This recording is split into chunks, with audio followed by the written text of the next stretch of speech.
Alexander and the terrible, horrible, no good, very bad day. I went to sleep with gum in my mouth, and now there's gum in my hair. And when I got out of bed this morning, I tripped on the skateboard, and by mistake, I dropped my sweater in the sink while the water was running, and I could tell it was going to be a terrible, horrible, no good, very bad day. At breakfast, Anthony found a Corvette Stingray car kit in his breakfast cereal box, and Nick found a junior undercover agent code ring in his breakfast cereal box.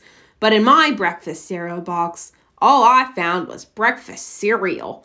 I think I'll move to Australia. In the carpool, Mrs. Gibson let Becky have a seat by the window. Audrey and Elliot got seats by the window too. I said I was being scrunched. I said I was being smushed. I said if I don't get a seat by the window, I'm going to be car sick. No one even answered. I could tell it was going to be a terrible, horrible, no good, very bad day. At school, Mrs. Dickens liked Paul's picture of the sailboat better than my picture of the invisible castle. At singing time, she said I sang too loud. At counting time, she said I left out 16. Who needs 16? I could tell it was going to be a terrible, horrible, no good, very bad day.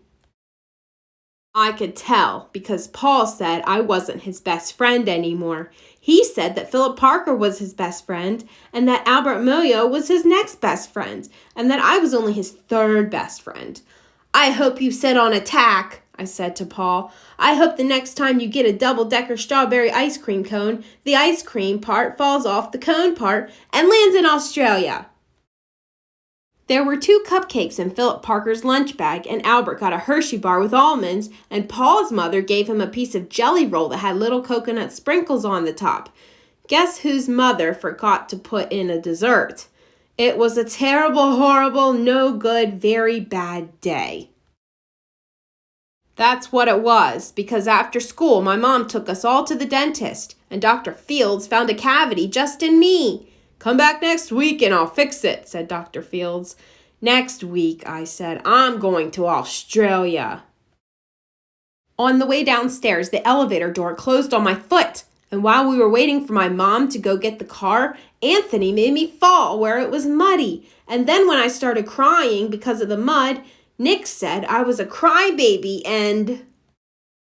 While I was punching Nick for saying crybaby, my mom came back with the car and scolded me for being muddy and fighting.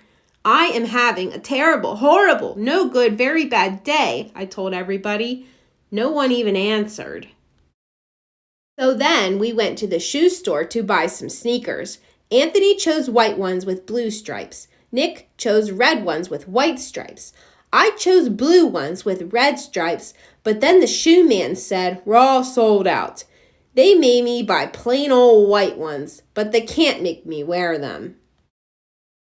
When we picked up my dad at his office, he said I couldn't play with his copying machine, but I forgot. He also said to watch out for the books on his desk, and I was careful as could be, except for my elbow. He also said don't fool around with his phone. But I think I called Australia. My dad said, please don't pick him up anymore. It was a terrible, horrible, no good, very bad day. There were lima beans for dinner, and I hate lima beans. There was kissing on TV, and I hate kissing. My bath was too hot. I got soap in my eyes. My marble went down the drain, and I had to wear my railroad train pajamas. I hate my railroad train pajamas. When I went to bed, Nick took back the pillow he said I could keep, and the Mickey Mouse nightlight burned out, and I bit my tongue. The cat wants to sleep with Anthony, not me. It has been a terrible, horrible, no good, very bad day. My mom says some days are like that. Even in Australia.